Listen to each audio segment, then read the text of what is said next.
Well, the question is, did he get his makeup on? Is he ready to go? He's got his coffee, and we are ready to start this thing. And I cannot wait to get this conversation up and running. Jason Wald is with me.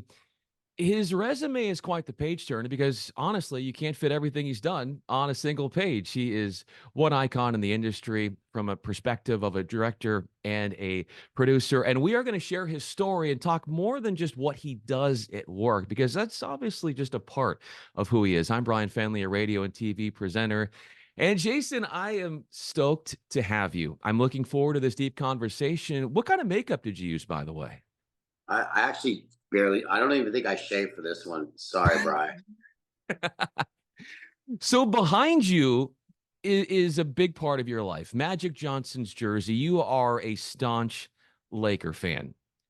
I would say so. It's definitely a family thing from my brothers, my cousin. My grandfather got tickets in the mid 70s, and ironically, that same year they got Jabbar, and it just got real tight there.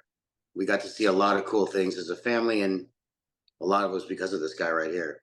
And it's great because my son is 22 now, but in 2010 we saw the Lakers beat the Magic here in person.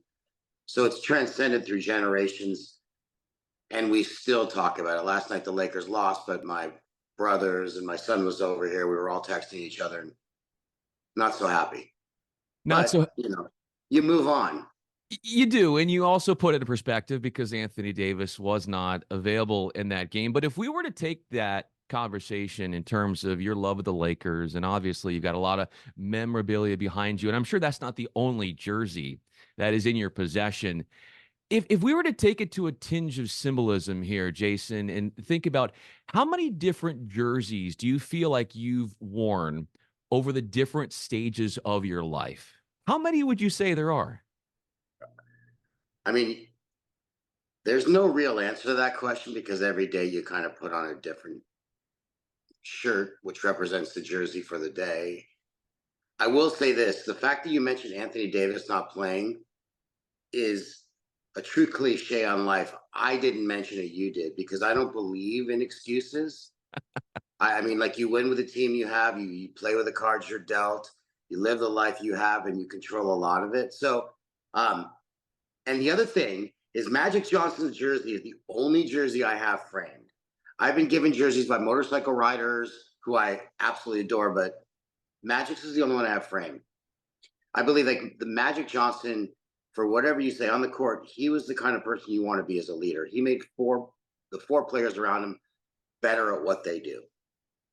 As a director, you got that same kind of concept. You want to make everyone around them better.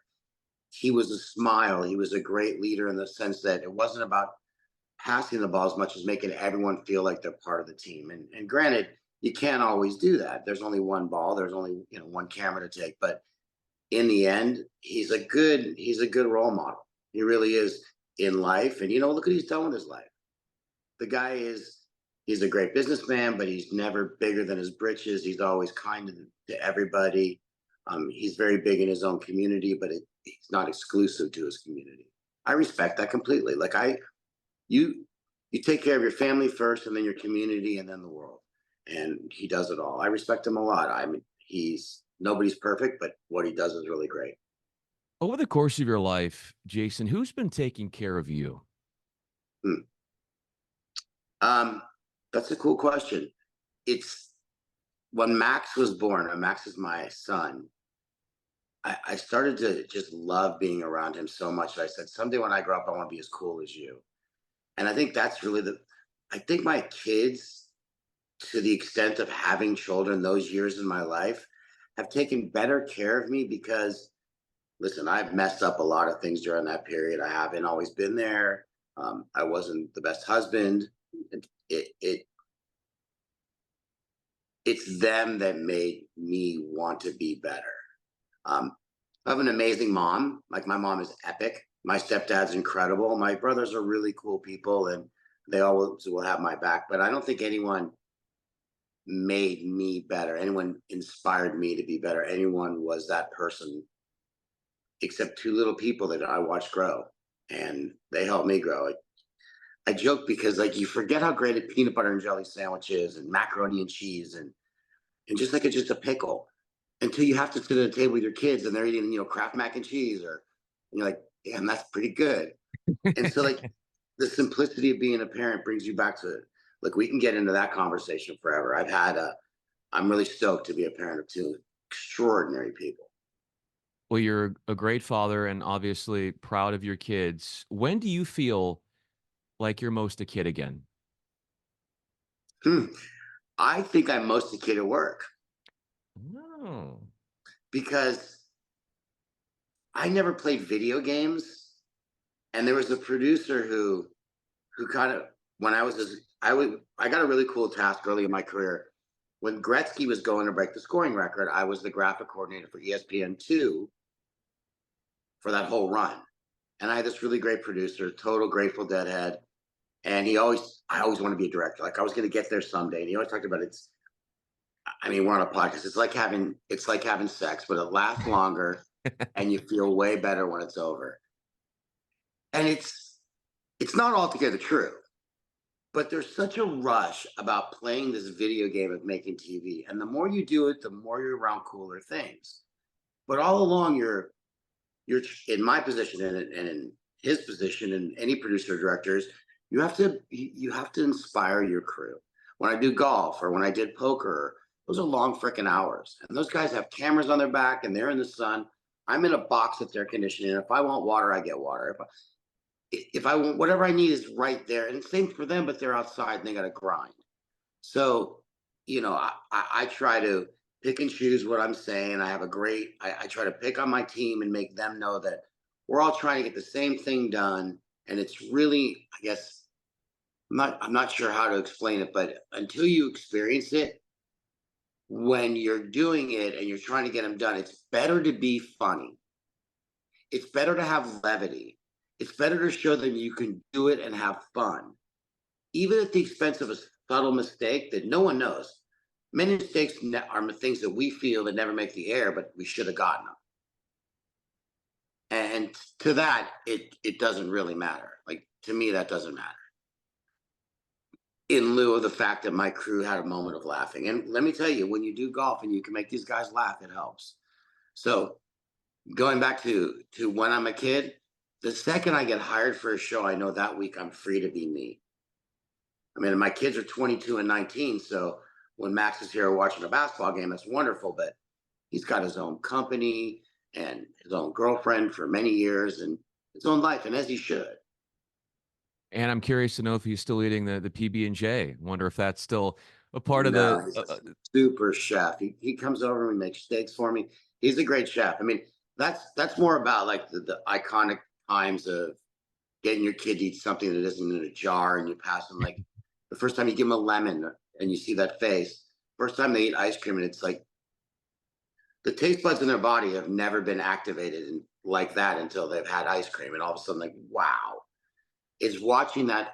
You only get that one time, so wi then you start to realize it's still tasty. Of course, and, maybe you had it right before this conversation, or maybe you didn't, but I wouldn't judge you the slightest bit. The raising of your kids and seeing where they have gone and where they've come from and how proud you are, and I can feel that and I can hear that through your sentiments and what you're sharing with me today. What did you make sure that they experienced with you as their father that you didn't get to experience as a child yourself? Well, like I said before, there's no excuses. You learn lessons about what you hope to get from people in your life, and if you don't, make sure that when you can be that, take that role, that you're like that. And I took that being a director. Um, it's really hard to say. I mean, I think bringing them on my shows and sharing what I do, meeting the people that I'm with, is a valuable bridge for them to understand what I do. I mean, Max, they've gone to the Olympics. Sydney was my date at the sports Emmys, which was so cool. I mean, um, these are experiences that many people have, but not enough.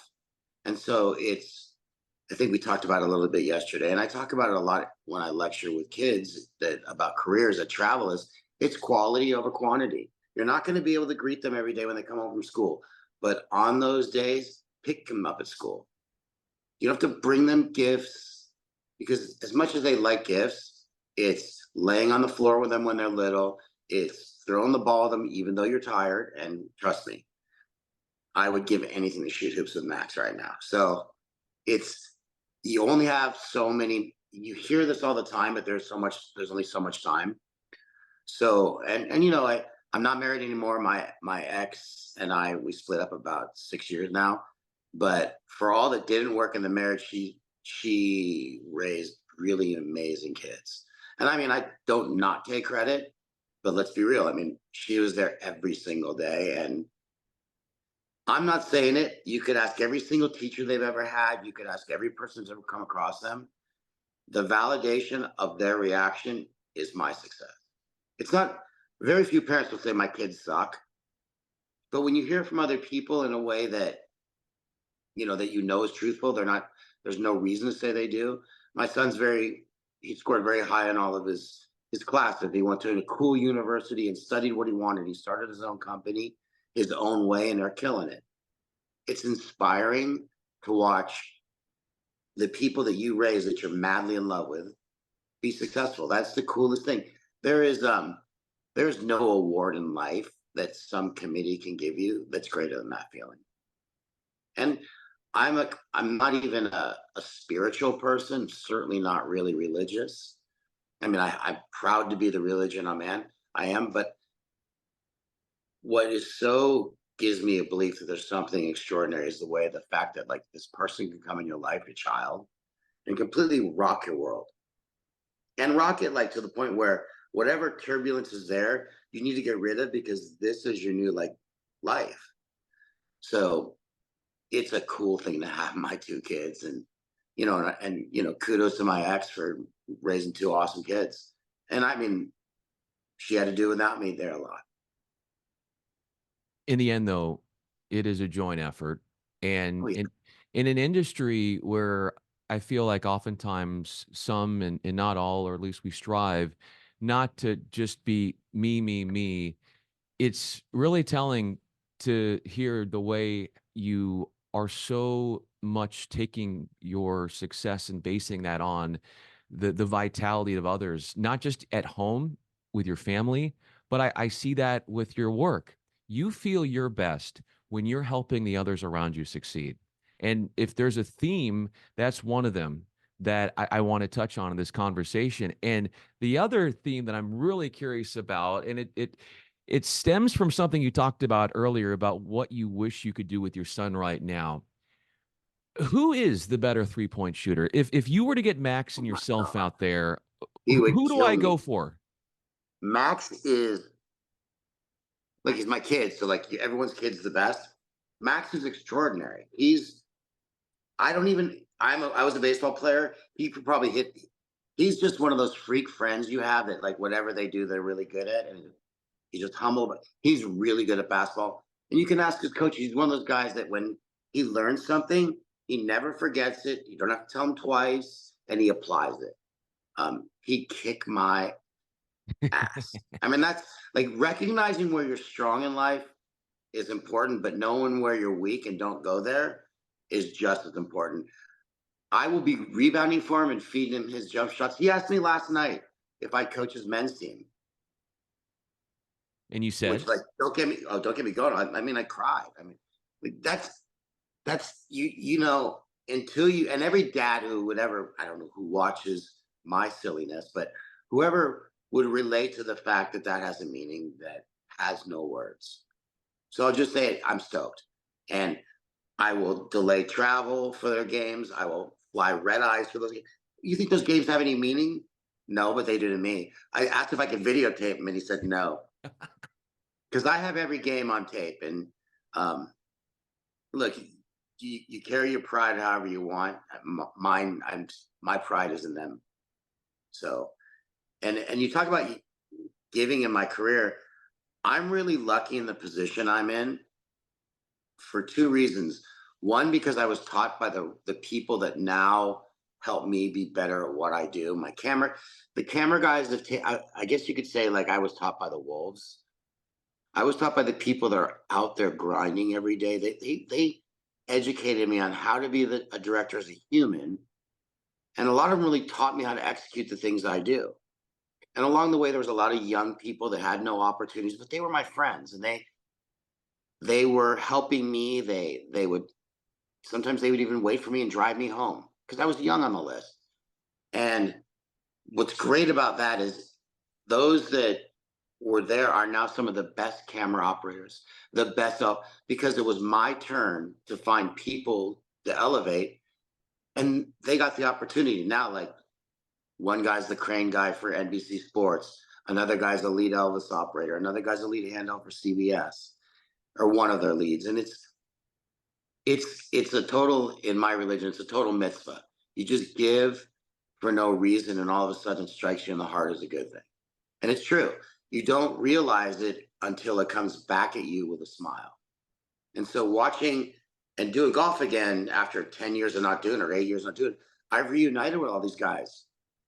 And to watch their elevation and how much, or the evolution and how much they've become leaders in their positions, it's so cool.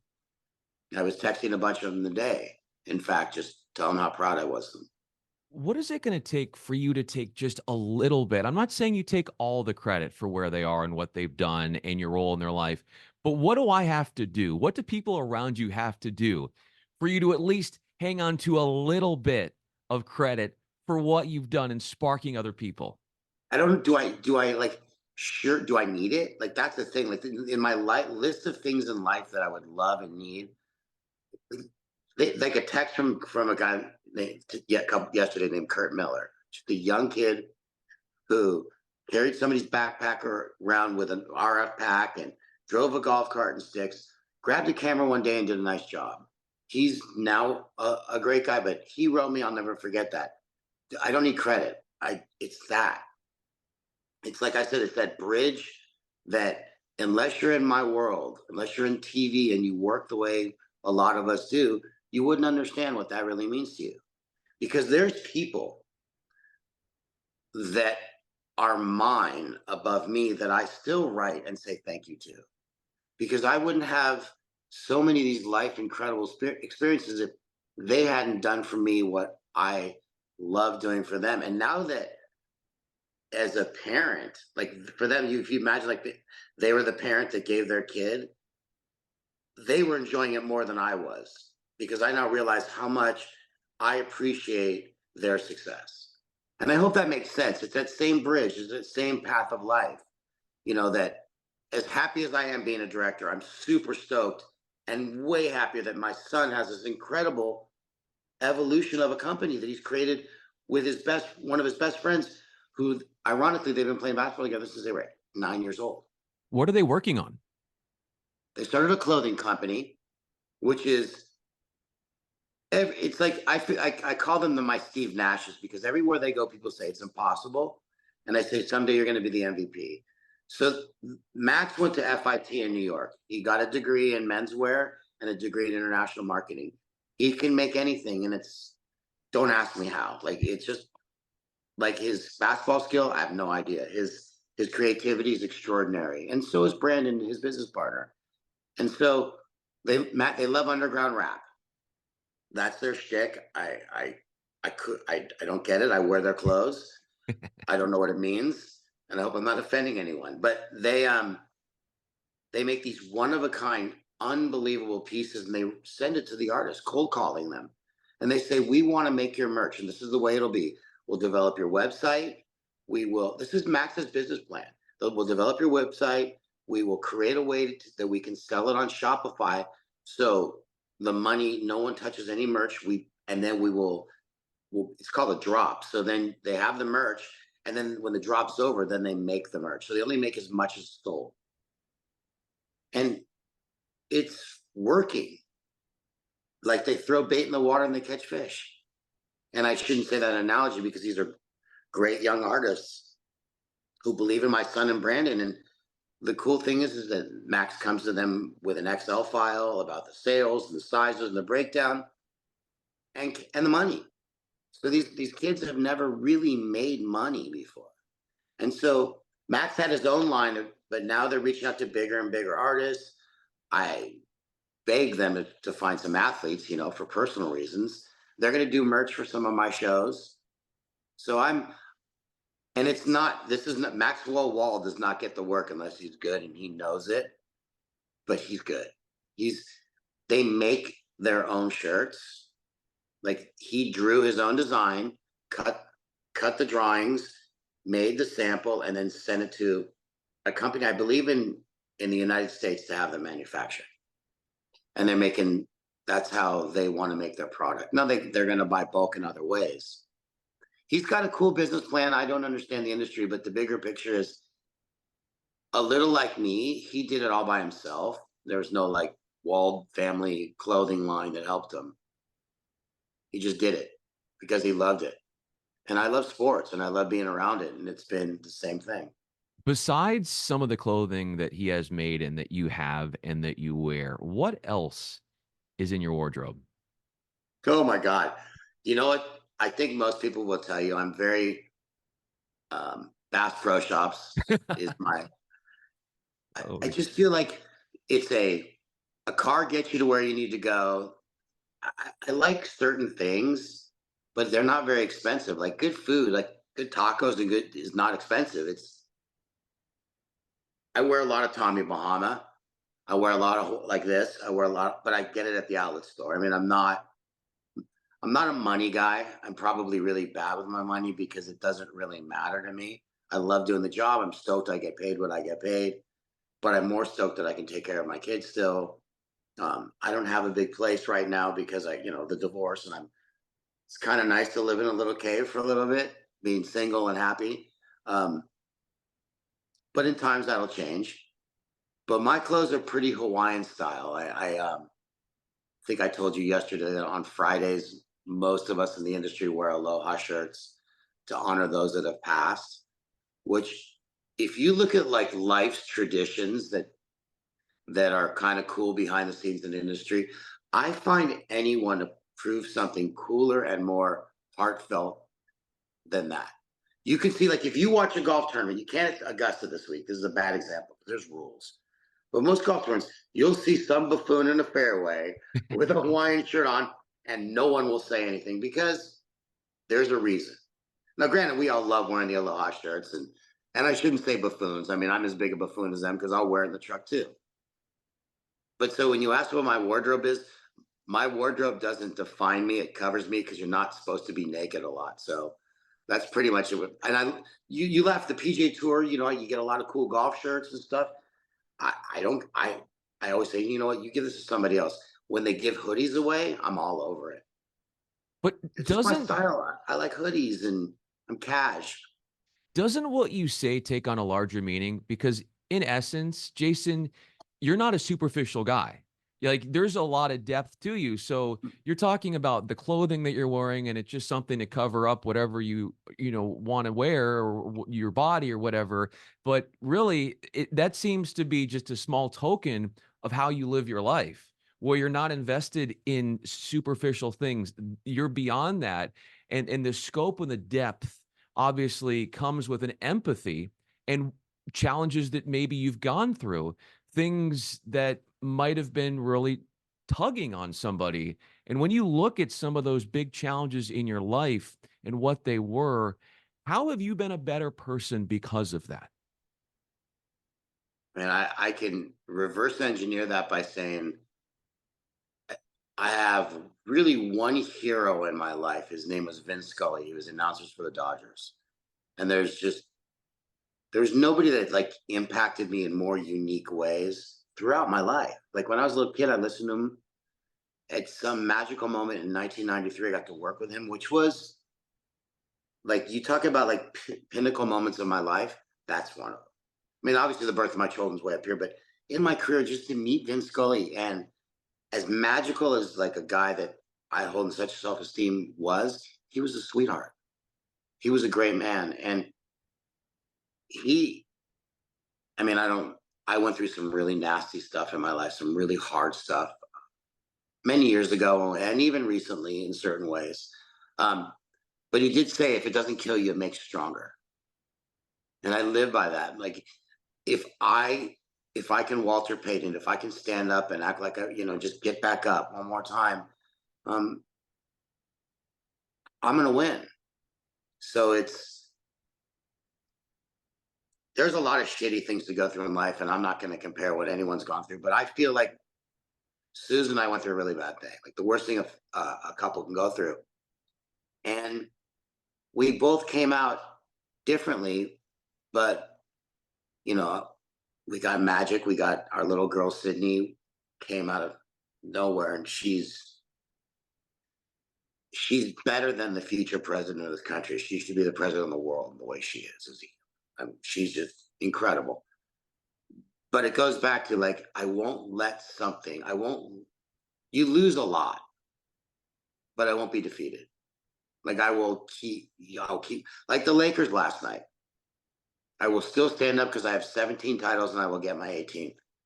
That's my attitude. Like you may beat me, I may even lose in the play-in, but I'm going to get my 18th because I'm the Lakers. And it's funny. That's my attitude about life. Like I airball shots. I look like a fool on the court, but I'm also, you can show Kobe's great shots, but man, he took a lot of bricks. Everyone does, but when Wayne Gretzky say I'm all these cliches, but he said you miss 100% of the shots you don't take, and so you're gonna look foolish in life, but take advantage. I took advantage of my opportunities to be out there, and unfortunately, when you're out there in front of a lot of people and bad things happen, it's hard. It's you're not wearing clothes, if that makes sense. You're really, and there's nothing I have more sadness for than what my ex and I went through in 2002. But there's also, in certain ways, there's nothing that can defeat me because of that. I mean, I may die, I may get run over by a truck when I walk downstairs or die of cancer someday, but I'm not going to let life situations affect me to the point where I feel defeated. I've done that too many times where I want to just woes me. It's I'm the victim, but I'm not. I'm also the controller of the fix. And because it didn't kill me, it's going to make me stronger. And that came from my God. Like we joked about, I talked to you yesterday about Senior Slam. Scott Barkey, who's just one of my legendary friends, we were the only two people in Cabo that did that whole show. And in the middle of Vince Scully's speech, he goes, "Do you realize God is talking to us?" And from that day on, it was like his words had more power than ever. So when I went through that situation and it was finally Vince Scully that reached out to me, it was like, well, I took the call and he just started by saying, "Jason, I know what you went through. And remember, if it doesn't kill you, it makes you stronger." And this came from a man who went through the same exact thing that I did. So it had, godlike power. It hit me on every honest level. So you asked me how? That's how. I'm still standing, so I got a reason to be here. And it's Max and Sydney. That's the reason I'm freaking here. The the thing that you brought up in regards to what doesn't kill you makes you stronger, and the way in which that is definitely deployed in your life. I know that through all of this, you have found a resolve and a new perspective through what you've gone through. What is it though that tells you, despite all of these things that have happened, that the best thing to do is to keep moving forward? And that is what you've done time and time again. Well, you said it at the beginning. This is about our industry. And I told you the best thing about my job is my friends. When you can go to school and play with all your friends, that's really cool.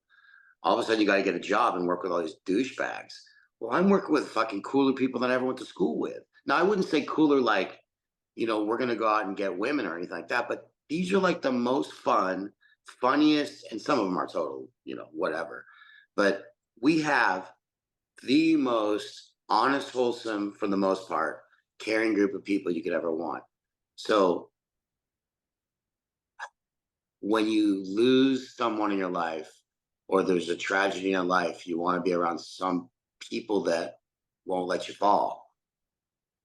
And, I've been on the side of the trampoline where I'm there making sure someone can land on me. But when you're looking up and you're free falling, it's good to know that these people are around.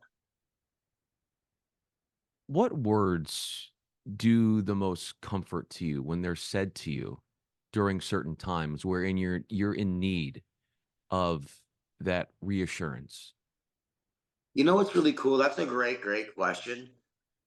But words don't have as much meaning to me anymore because, in a day and age of texting where you don't even have the courage to pick up the phone, actions have so much more power.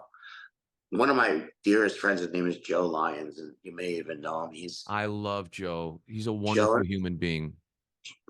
1991 Tour Championship, my very first golf tournament. This gigantic man walks in with two giant bags of stuff. He goes, "This is how you do it. It's all free clothes." Well, Joe became, and I mean, I still believe he's like a brother to me. And when I went through this, Joe was in, I think, like Curacao doing a boxing. And I mean, I didn't expect, like, 9 hours later, he's at my door. And when he was at that door, what did he tell you? No one says anything. There's nothing to say. I mean, his gigantic frame just wrapped around me and we cried. Because in this world, we don't go to work at 9 and leave at 5. We have 3 meals a day with people. And sorry about that. It's like they care about you as much as you care about them. And you don't realize it until you go through shit, how much they're there for you. Because, most of the time I'm in bed by 8, chilling, reading a book or watching TV, or I'm out. But when shit's going down and your friends know it and they're not letting that, you know, they're going to make sure you've eaten. And I've never been an attorney. I've never worked in a hospital. I've never worked for a corporation, but I just can't believe that they're like that there. No, there's good people everywhere and there's bad people everywhere, but we just don't eat 3 meals together with people. And then when we're done with that, we don't hang out in the parking lot for hours and laugh. And this is just like once, this is ritualistic. And we have the same funny conversations. So when it's not funny and someone's going through shit, it's amazing how this giant tribe of people, and it's not just your crew, it's your extended crew that you worked with on football or on motorcycle racing that all of a sudden is there for you. So you asked me about words. Action is everything. What you do. And listen, I have not done the right things in my life.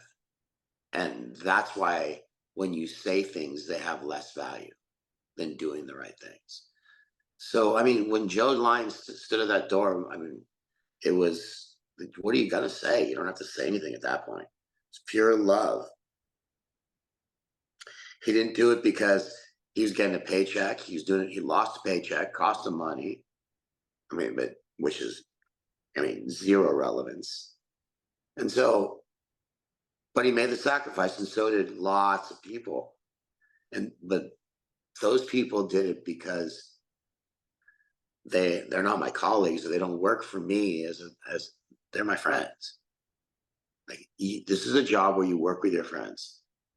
I mean, you're not going to like everyone on every show, but for the most part, you really do.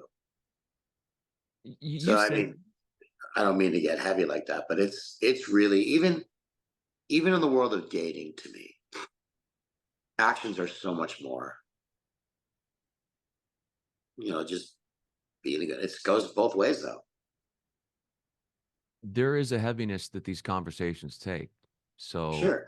I don't ever want you to feel like this isn't something we can do, because this is what it's all about. This is what I do this for. These are why I have these conversations, because I want to get to people's cores and I want them to feel comfortable in this setting, and where we're able to go to places and talk about things that might not be easy, but to know that I'm on your side here, then to know that I'm rooting you on, and whatever is going on, that I'm going to be that person that's going to be rooting you on and supporting you And you said, there were things in your life that you regret.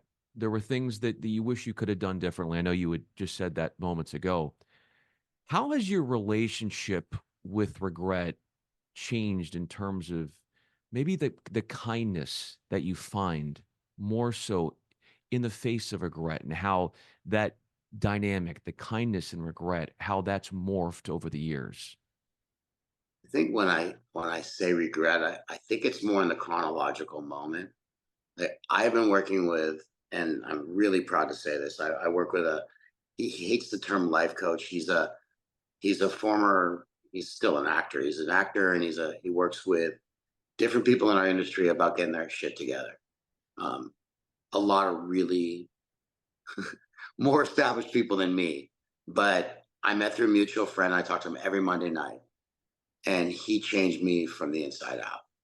Um, like he did. It's just I we had a call Monday, and I have homework assignments, and I work on them, and I don't know who's going to see this of my friends, but it's important that they know that there's zero wrong with, even if you're not as fucked up as I was, and pardon my language, there's no reason to not try to be a better person. So my regret, and one of the parts of this is the reason I say this is I have to forgive myself too. Like I How have to hard say is that? How hard is it to forgive yourself? extraordinarily hard, because part of forgiving yourself is letting go of those moments when you start to harken back on stupidity and just saying, okay, enough. And there you can do it. And you hear all this stuff about, and this is not relevant to me, but you hear all this stuff about suicide and people being, starting to get emotionally torn up for reasons I don't understand. Like I don't understand the pills and all that, but I understand how important it is to talk to somebody and not feel alone.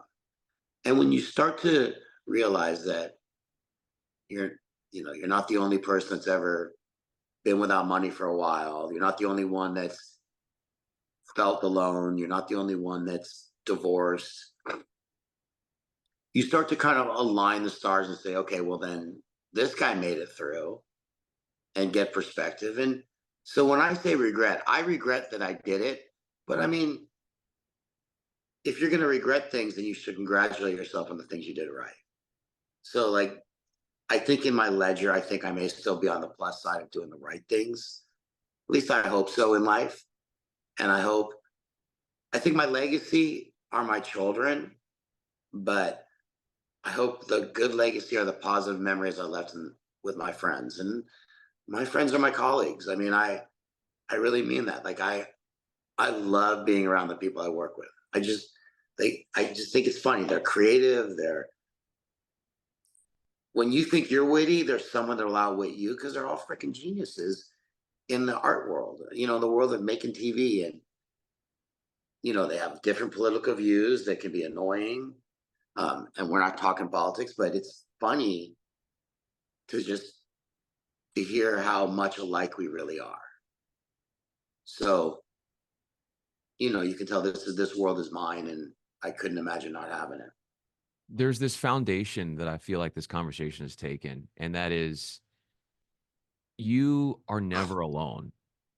I feel that to me is what I'm hearing from you, and is such a resonant message that resonates with a lot of people, because even though there are moments where you might be alone in your thoughts, you might be living in an apartment, your kids might be on and doing things away from you, you know that there's always somebody there for you, and how they've come to bat for you time and time again. I know you don't like to take credit, but they love you.